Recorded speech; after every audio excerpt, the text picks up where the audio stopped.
Hi there, this is Datila, and welcome to the Wrestling Time Post Show. It is Wednesday, April 24th, 2024, and tonight I'll be talking about AEW Dynamite. So tonight's Dynamite was a fallout from AEW Dynasty, and we got quite a few things to talk about, but let's talk about the biggest thing that happened on tonight's show. It's Tony Khan and Jack Perry met face-to-face. In the beginning, when Dynamite started tonight, you saw the Elite arrive and you saw Jack Perry arrive. It arrive separately. And basically they kept wanting to know, like security wouldn't let Jack Perry in. And basically later on in the night, Matthew Jackson revealed that Tony Khan would meet Jack Perry in the ring face to face. When AEW goes back to Daily says they need to fix the audio issue. I'll talk about that in a little bit. But yeah, that audio issue sucked. So basically the Elite made it known that they have business to handle tonight. So to close out tonight's show, we had Tony Khan and Jack Perry coming face to face. You know, Jack Perry, it says that he wanted to handle business, and it's been a long road, almost 5 years since the first Double or Nothing. And that they haven't always seen eye to eye, but from the bottom of his heart, he swears the only thing he's ever wanted was for best for AEW. So he wants Tony Khan to shake his hand and reinstate him, which Tony Khan does. You know, he shakes Jungle Boy's, Jack Perry's hand and hugs him, but then Jack Perry attacks him and he gets laid out. That's not the only thing that happens. So the Elite come out and they act like they're checking on Tony Khan, and we get them kind of teasing, you know, the EVP trigger right there. They don't do it yet. They end up doing the Meltzer driver, which I have to say, this was kind of like slow and awkward. I don't know if they practiced this beforehand, but it looked really odd and awkward. And then at the end, like the Elite is just standing over, oh my bad. Tony Khan is down and out. The Elite is like standing over him, and you know, everybody comes out, and hell, even Tony Khan's own dad comes out to check up on him, and he looked pissed. Like, I don't know if he was told beforehand this angle was happening. The Tony Khan driver, oh yeah, they renamed it to Tony Khan driver. It was so bad, it was laughable. So like, nobody told him this was like gonna happen, or if he was just that good. But you know, Omega coming back, Kenny Omega coming back next week. They're in Winnipeg, Canada. I mean, this angle was quite something. It was, because it's kind of like, where are they gonna go with this? Are they gonna try to recreate the Vince McMahon Stone Cold type of thing, with Jack Perry taking the mantle of Stone Cold and Tony Khan taking the mantle of Vince McMahon? Shahid Khan, TK's dad, coming out was unexpected. Yeah, it was totally unexpected. I was not expecting him to be there. Like I said, he looked legitimately pissed. I don't know if Tony told him this angle was gonna happen, if he like legitimately thought that they attacked the Tony, but he looked really, really mad. But what did you guys think of this angle? This angle was a bit awkward. Tony Khan took his first bump. He's one of the boys now. Yes, he did. He did take a bump. It was an awkward bump. But you know, what is this going to lead to? Is it going to lead to like the Elite doing a hostile takeover of AEW?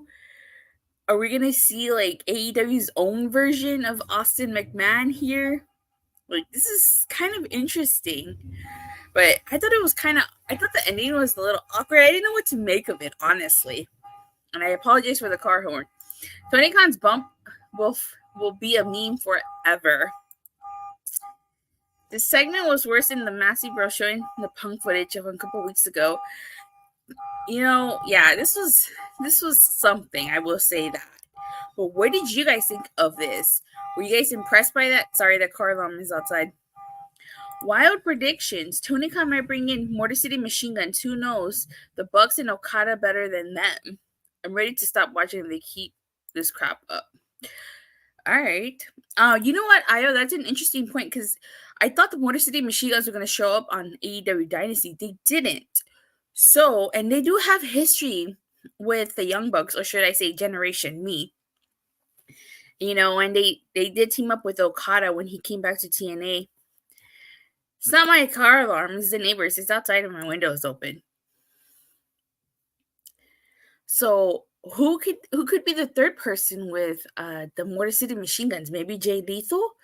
Because you're gonna need a third person for this Motor City Machine Guns. If Kushida wasn't signed to TNA, I would say throw Kushida in there, but he is signed to TNA, so that eliminates Kushida from the option.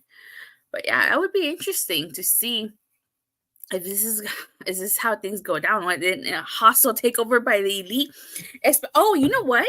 Kenny Omega, because remember the Bucks fired Kenny Omega from the Elite, so maybe Kenny Omega and the Motor City Machine Guns team up to face probably Hangman Adam Page. Maybe they could do a lot of interesting things here, but this was something. You know, I'm very curious to see what the fallout from this is. Stadium Stampede Elite versus question mark. I could see that happening. Probably a Double or Nothing. I'm not going to Double or Nothing this year. But like I said, overall, an interesting way to close off Dynamite.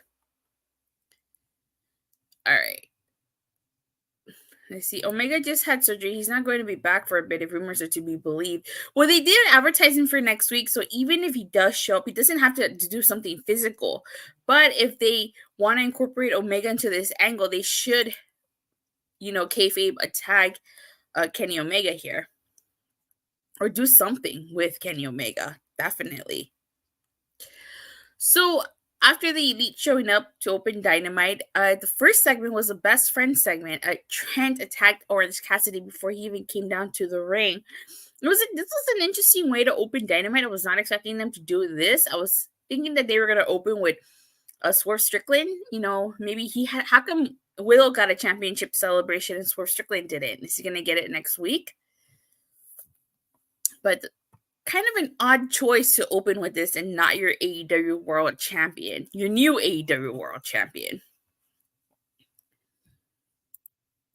So, the whole point of this best friend segment is that Chuck Taylor has to choose. And he acts like he's going to give Trent Beretta a hug, but he calls him a piece of shit and wants to fight him in a parking lot brawl, which best friends are very familiar with. They've had a parking lot brawl before, so it's going to be Trent versus Chuck Taylor in a parking lot brawl because the Massies put themselves over the champ. Well, maybe Tony Khan decided that since Tony is the one doing the booking. We get a Jon Moxley promo, and he's basically just talking about how he's going to successfully retain the IWGP title, and he knows what Powerhouse Hobbs is capable of. This is a typical Jon Moxley promo. Doesn't really say anything different than he normally says, except for maybe about the fact that he doesn't play golf and thinks pro wrestling is the greatest sport in the world. We get an AEW World Title Eliminator match. It's Swerve Strickland versus Kyle Fletcher. This was a great match, but I honestly was not surprised that Swerve Strickland won this. I mean, he was not going to lose his first match after winning that world title at Dynasty. We find out next week who's going to face Swerve Strickland at Double or Nothing. I'm surprised Samoa Joe is not getting his rematch immediately. I like that Mox admitted he said tonight is going to suck. He predicted what the whole show was going to be. That's an understatement. So who do you guys think would be Swerve Strickland's first opponent if not Samoa Joe? Maybe his old rival, Hangman Adam Page? Maybe we're finally going to get Keith Lee versus Swerve Strickland one-on-one? Who do you guys think? Just throw some names out there. But I say maybe Keith Lee. Maybe Hangman.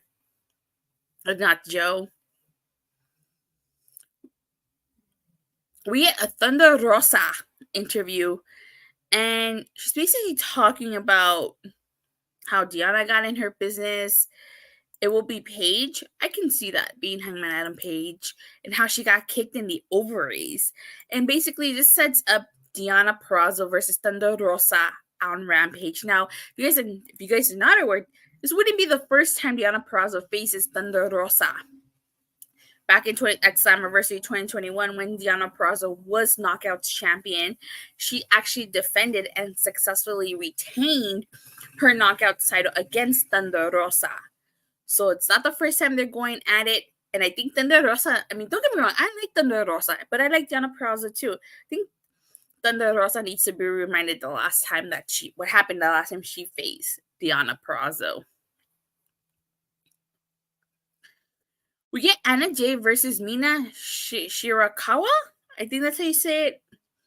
This match was okay. I feel like this match more belonged to Mina than it did Anna Jay. I feel like Anna Jay didn't get much of a showing in this match. Mina Shirakawa won here. And just as Mariah May was bringing in the champagne to celebrate, Anna Jay attacked them. She did the Queenslayer to Mariah May, and then Toni Storm came out to help her, but Serena Deeb also came out. It was really hard to understand what Serena Deeb was saying. I think she said something about the belt will belong to her and she'll become AEW Women's Champion. It was really hard. There was audio issues all throughout the whole show, and that really brought the quality of the show down, if you ask me, because the show, audio is everything, and I had a really hard time understanding what some people were saying, and some other times it sounded like they were echoing. Is Mina all elite? If not, then why couldn't you protect your contract like that? I don't know if she's all elite. I honestly don't know. I don't think so. I haven't seen her get a graphic. Speaking of Willow Nightingale Championship celebration, and let me see. I think Deep said next time she touches the bus, she'll be champ. Oh, okay. Yeah, that would make a lot of sense. I still would love to see Serena Deep versus Deonna Purrazzo in a 30-minute Iron Woman match. I will pay Tony Khan whatever he wants if he gives me that match. So with this Willow Nightingale Championship celebration, again, she got one. Why didn't Swerve Strickland get one? Why didn't he open the show? Mercedes Moné interrupts this, and she says that in 32 days, people will be looking at the new TBS champion at Double or Nothing and the new face of TBS. So I honestly think, and I feel bad for Willow, I honestly think she's going to have such a short title reign. She's probably going to be a transitional champion. Who knows if she'll even defend the title between now and Double or Nothing. I think more than likely she's going to drop that belt to Mercedes. I'd be more surprised if she doesn't drop that belt to Mercedes at Double or Nothing. You're already tired of Mercedes? I could see why you would say that, because all she's doing is talking. She hasn't wrestled at all. Stokely, Willow, and Chris need to do a show together. Yeah, they do. So, Mercedes wants to know who attacked her, and she accuses Willow. Chris accuses Mercedes of attacking Willow, since you guys remember Willow was attacked. And then Stokely says it was Julia.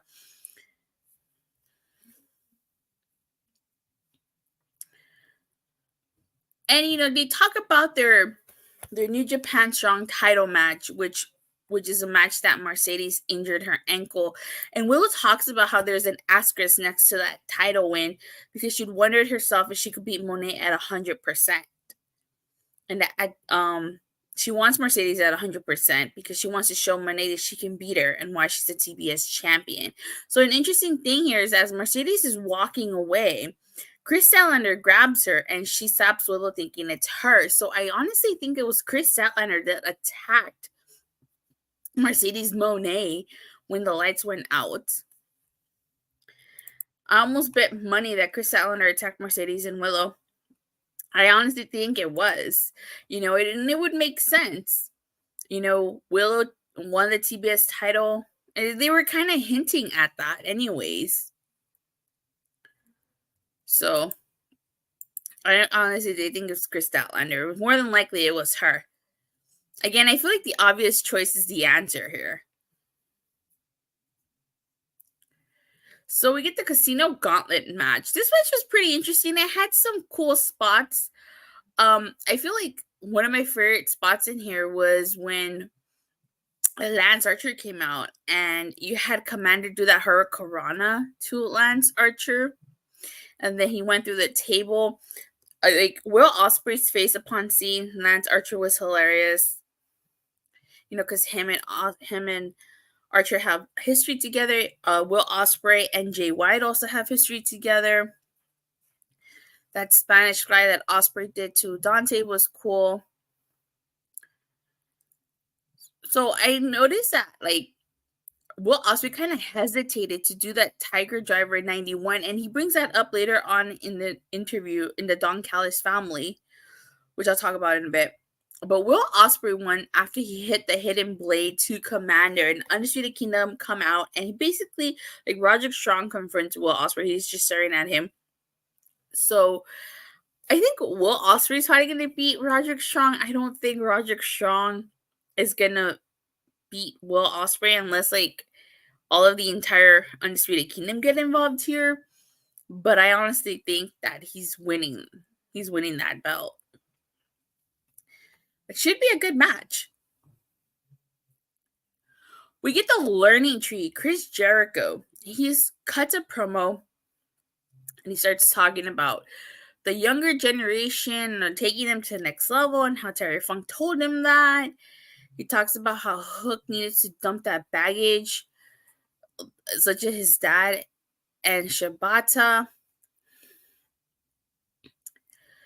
And then, like, Big Bill comes out and he basically wants to be a part of Chris Jericho's learning tree. And we also learned that Chris Jericho is one of the reasons Big Bill is in AEW. One of the reasons why I thought this segment was so hilarious is if, unless you guys watch TNA, you wouldn't get why I thought this was hilarious. So back in TNA, like 2 years ago, Brian Myers was doing this gimmick called The Most Professional, and he had his learning tree. It's called the learning tree. Jericho's trying to be the man of 1,004 nicknames and sees. Yeah, it seems like he is. And so in this learning tree, it consisted of VSK, Sam Beal, Manny Lemons, Ziggy Dice, and Myers should have trademarked it, LL. Yeah, he should have.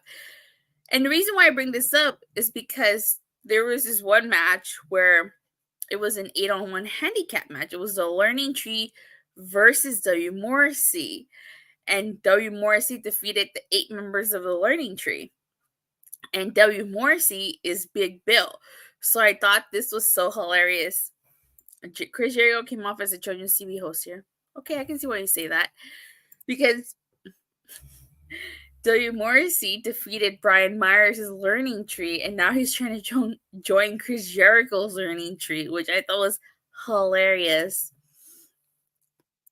I swear, if VSK, who I believe is in Ring of Honor, Ziggy Dice, Manny Lemons, and Sam Beal, if they all make a cameo appearance, I'm going to lose my shit, because it's going to be hilarious.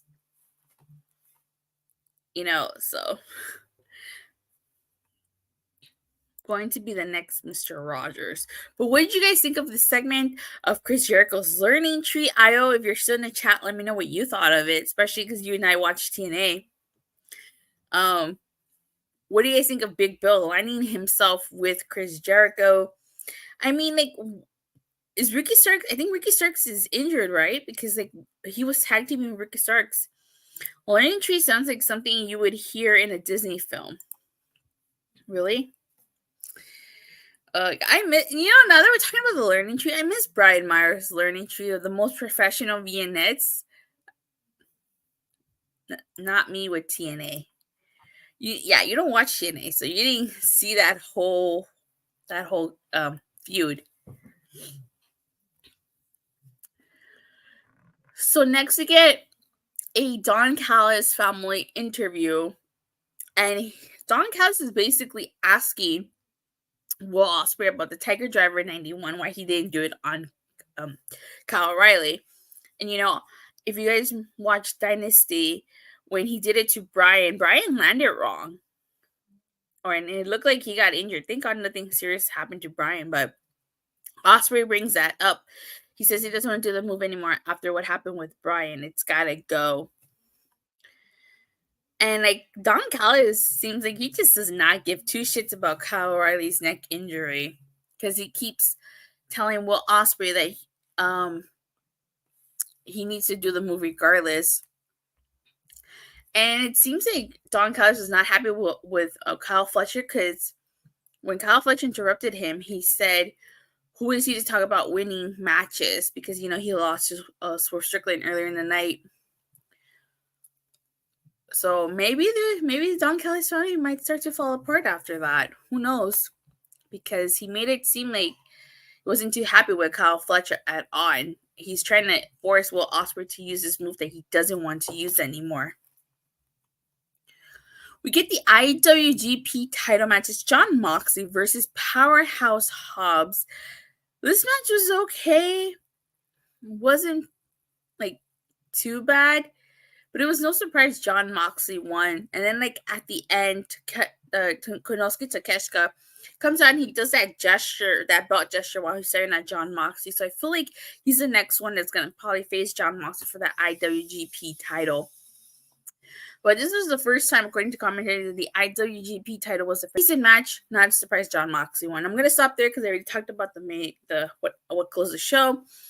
Overall, I felt like tonight's Dynamite was okay. It wasn't too bad. It was just okay. And the audio not working certainly did not help at all. The really weird audio really brought the quality of tonight's show down. You give it a 4 out of 10. I did like some stuff here. I did like the Casino Gauntlet match and stuff. Like I said, I thought the ending with Tony Khan and Jack Perry face to face, I thought that was interesting. I did like the stuff with Deonna Purrazzo and Thunder Rosa. A negative 5 out of 10. Wow. Okay, he's not even on the scale. Do I have to give this from a 1 to a Sean Spears perfect 10?